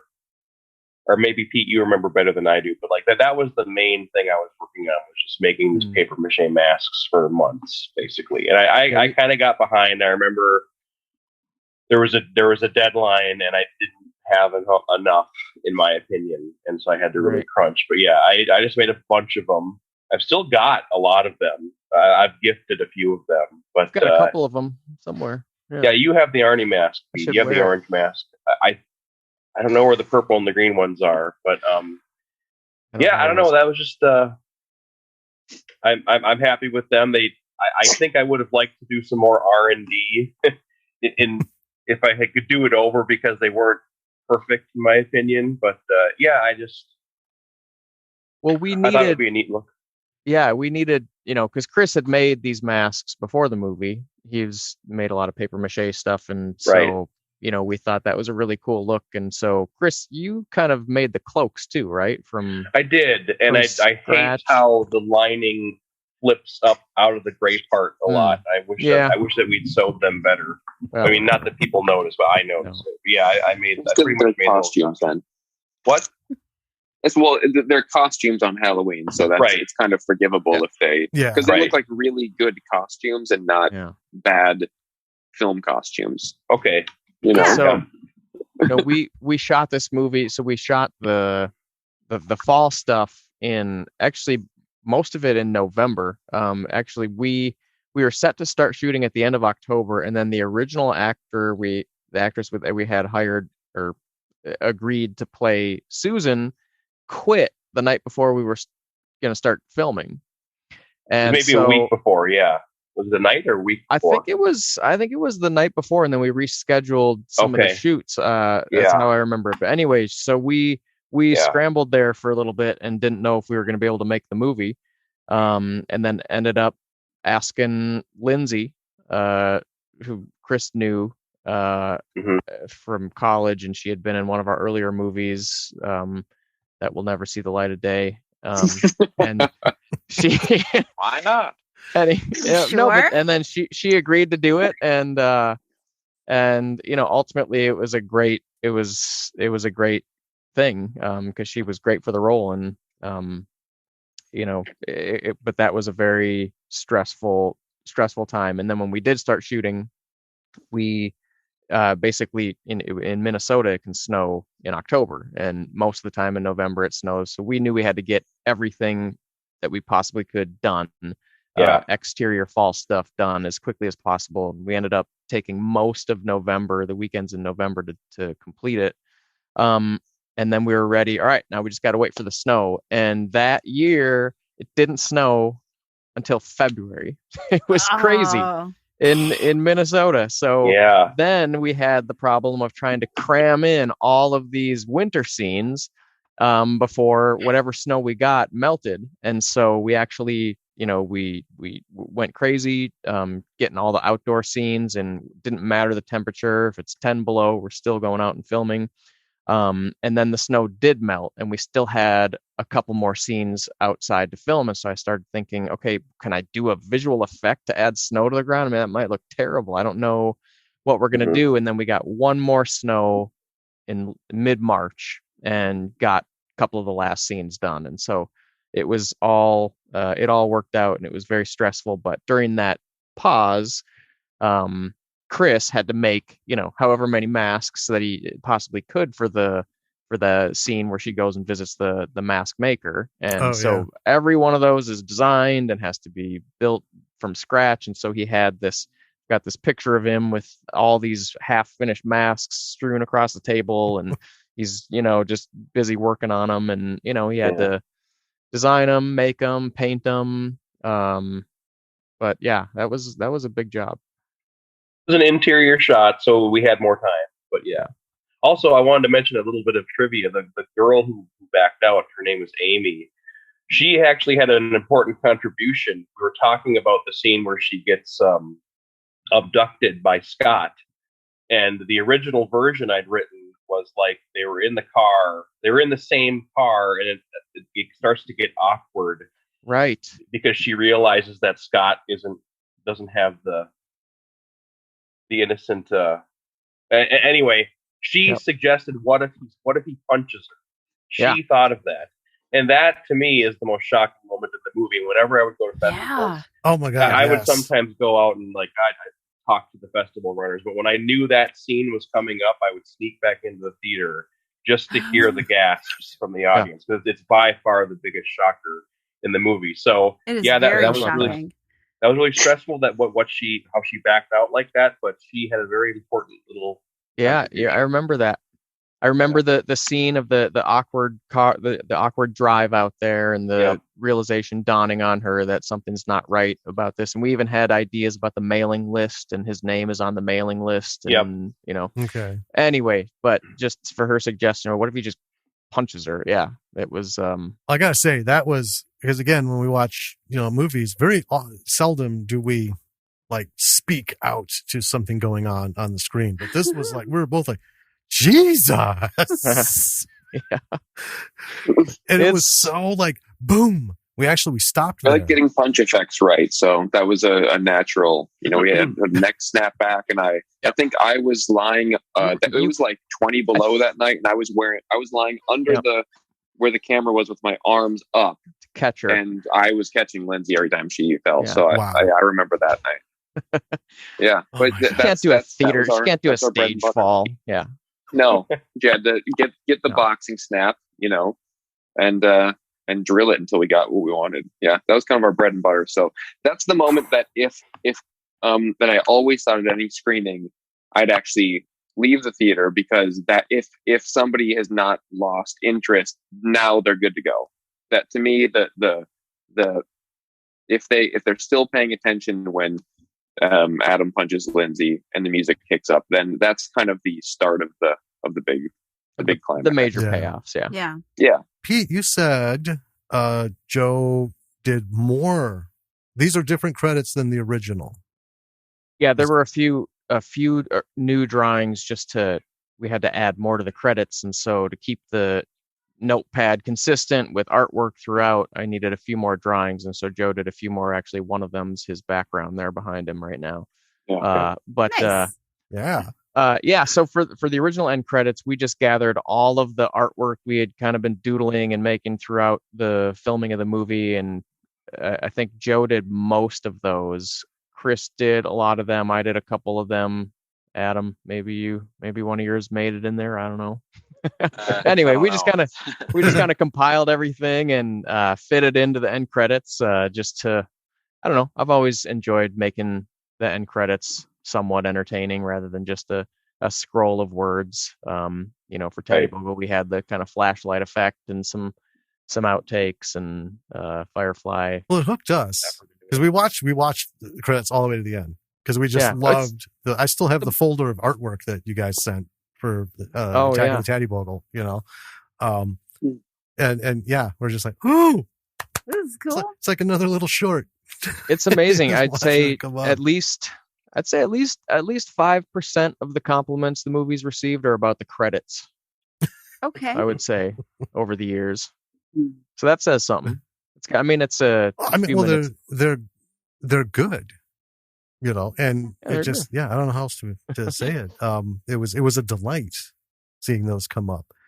Good. It actually gave us a feeling. One of what's become one of our favorite movies that was brought to our attention several months ago, Gentlemen Broncos. Oh yeah, totally went under the radar.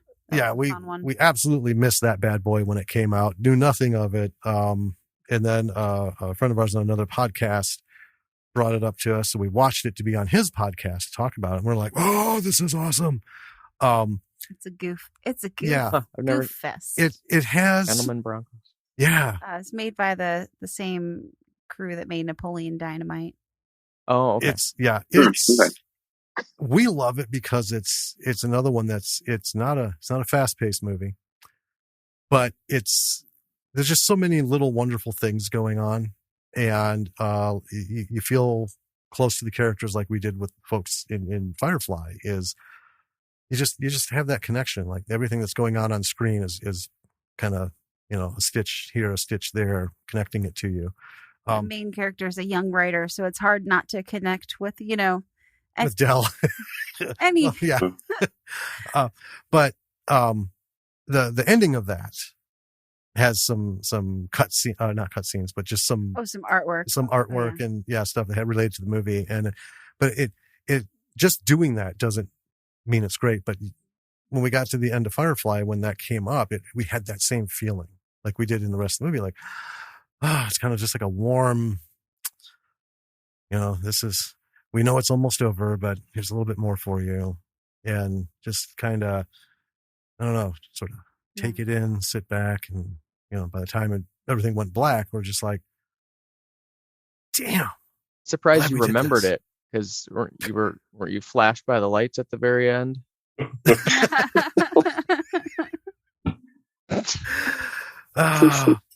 Well, had my glasses on. They've got extra layers of UV protection. Blocking light. People have tried it before. We were going to maybe talk about how, things have gone the last year, but I think let's look at, now that life is starting to somewhat resume, what's on the plate?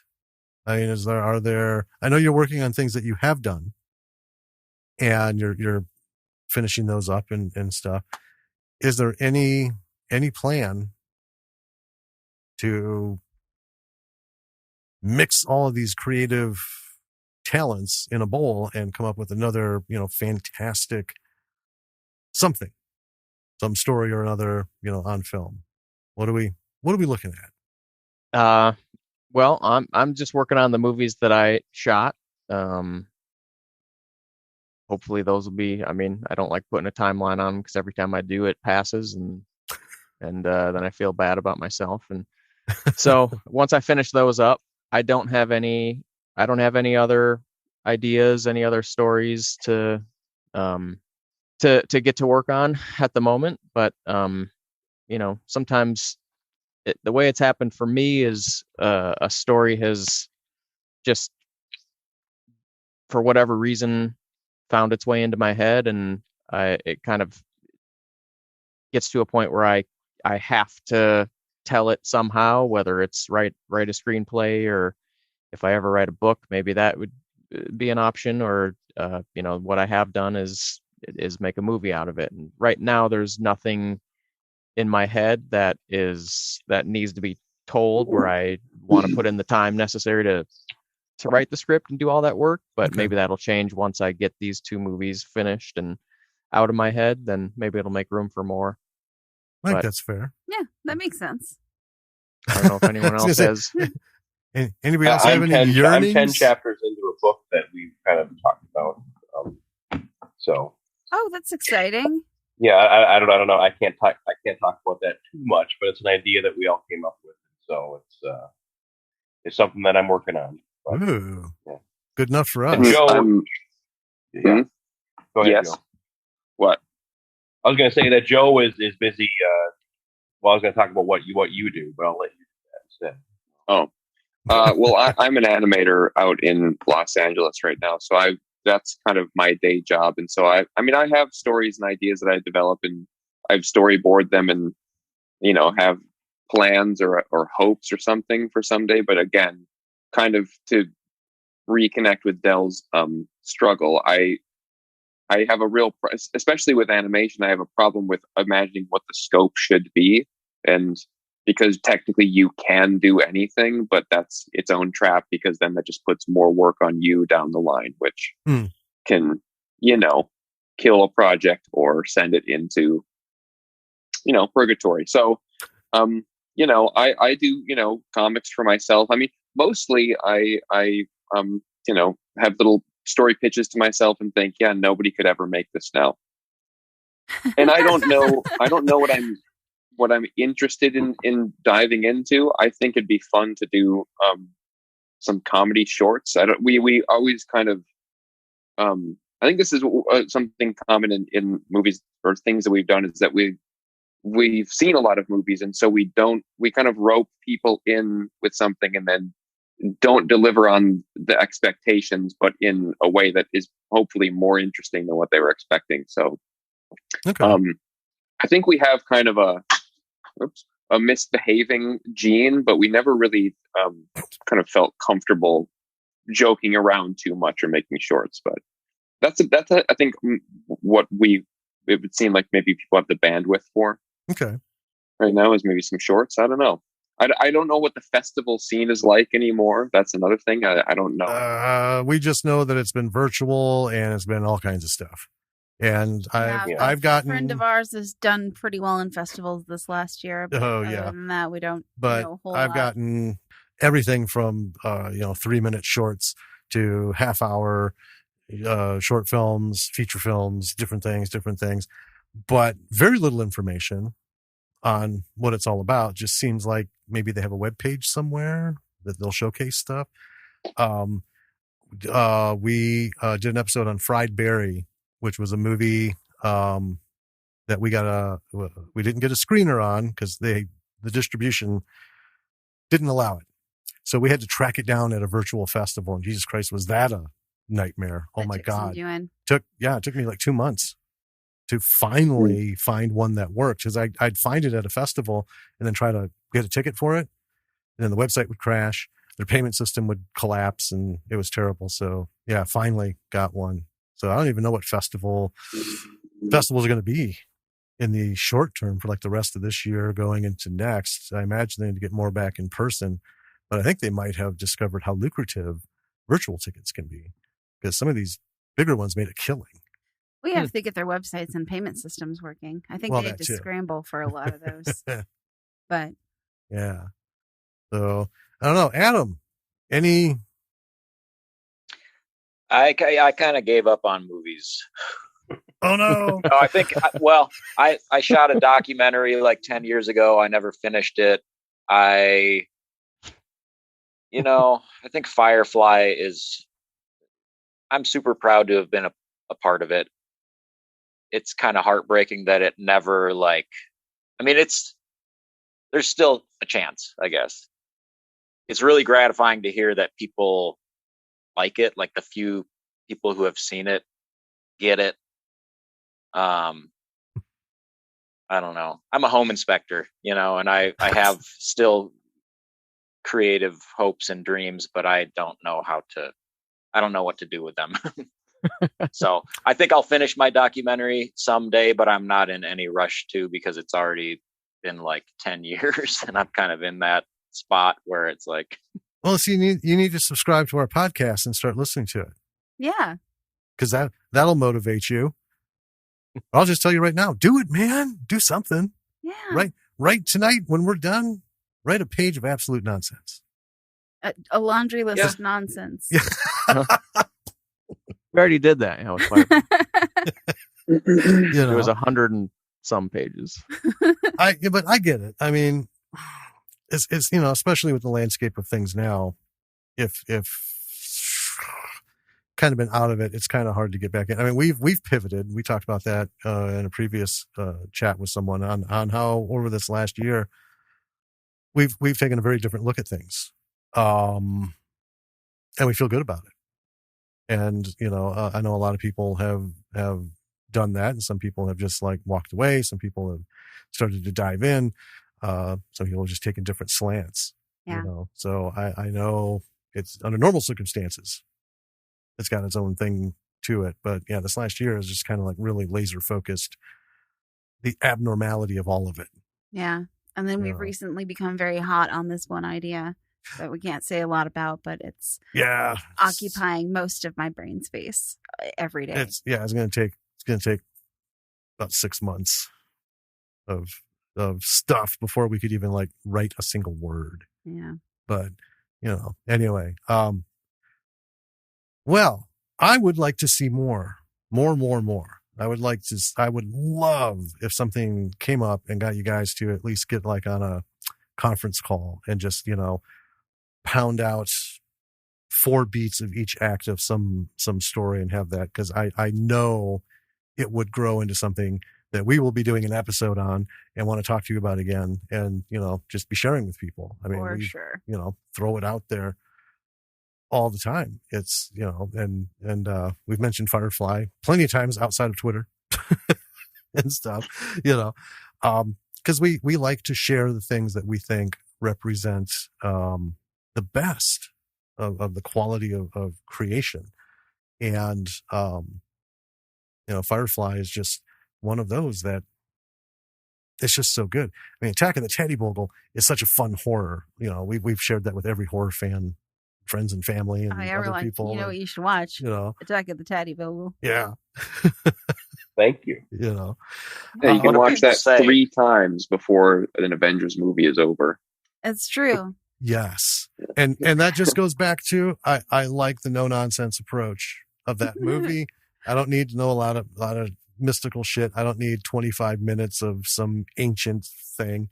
I just love how just some people get together. We know enough about them to think, oh, I know who I want to die first, and I know who I want to root for. And then all of a sudden this guy shows up and the shit kicks off. I cannot ever convey how much I appreciate that about Attack of the Taddy Bogle. It is one of the purest, just fun horror rides. Oh man, it's great. Well, gentlemen, we have enjoyed this talk. Where should people go to find your stuff? Yeah. They should go to Amazon. That's the only place it is now. Just Amazon Just Prime. Amazon? Okay. I think Firefly is the only one on Prime. The others are available to rent or purchase. Yeah, Teddy Bogle's not Prime on Amazon anymore.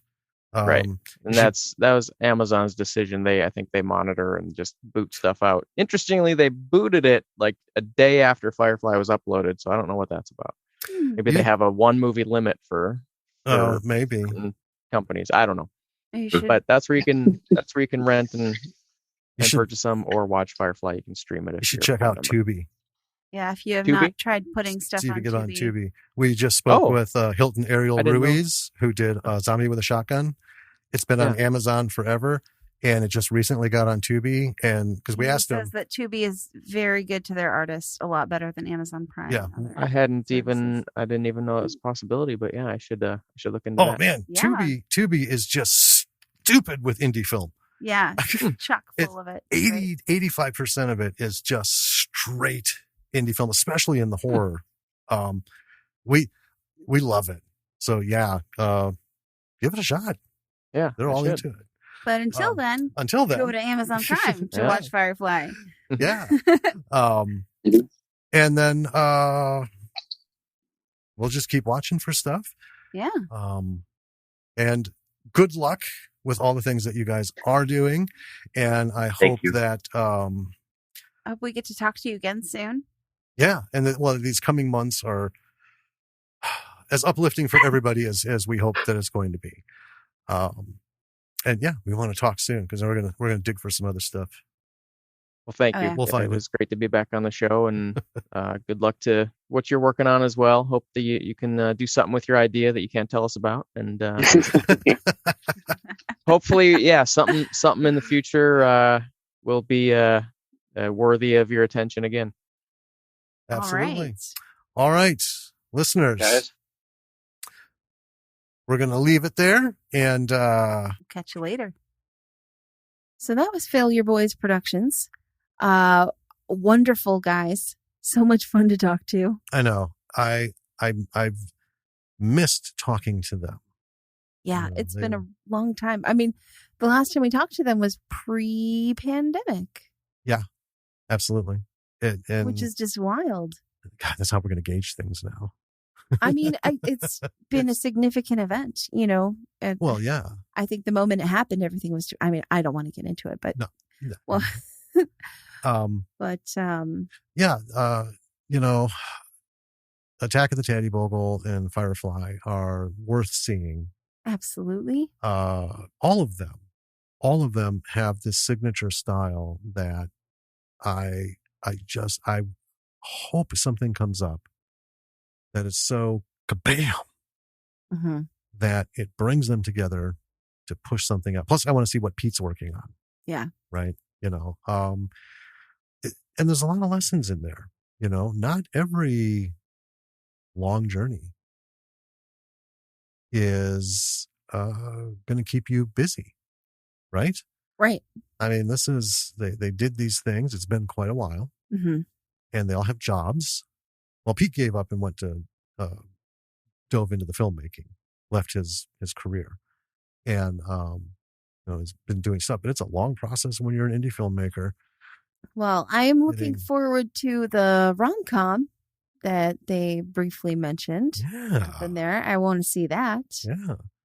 Well, hopefully they'll catch on with Tubi, or not catch on, but catch up with someone there and get some stuff on there. Yeah, get their stuff on Tubi. Get a little more, love from the streaming service. Yeah.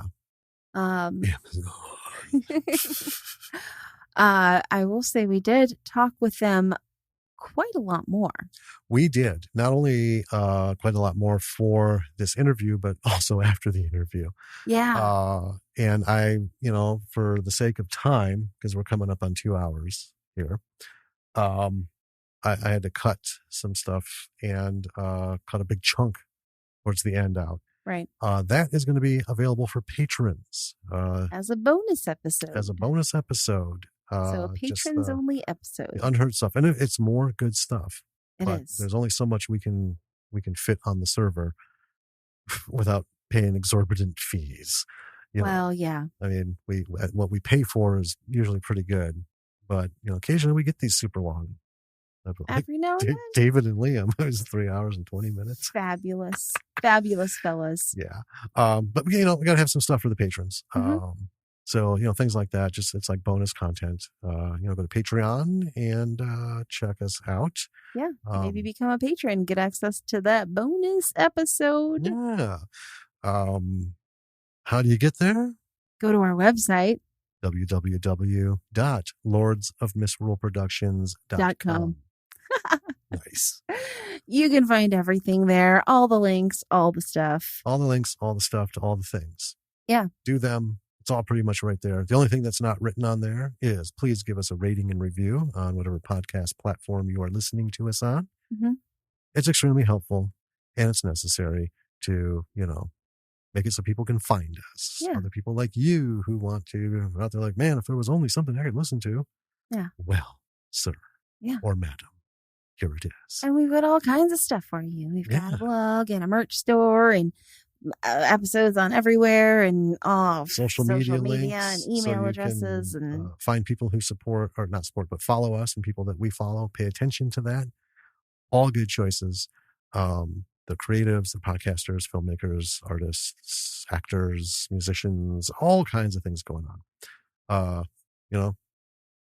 More stuff for you to listen to and follow. Huge thank you to the Failureboys for coming out and talking to us for so long. I know. Oh my God. And it was just wonderful. These guys are just rock solid. Rock solid. And fills my cup. Yep. Every bit, every time. And I want to do more, might even just say, you know what? Not even do an episode. Let's just all fucking get on. Let's just shoot the shit. Yeah. Anyway. All right. Hope you enjoyed. Yeah. Failureboys Productions. A lot of good lessons there. Like I said, not everything is bam, bam, bam, bam, bam. Things can get spread out. But you know what? The goal, folks, is to keep going. Just keep going. Keep creating. That's what I'm going to say. So, with that, until next week. This is Danny. And this is Jim. Bye for now.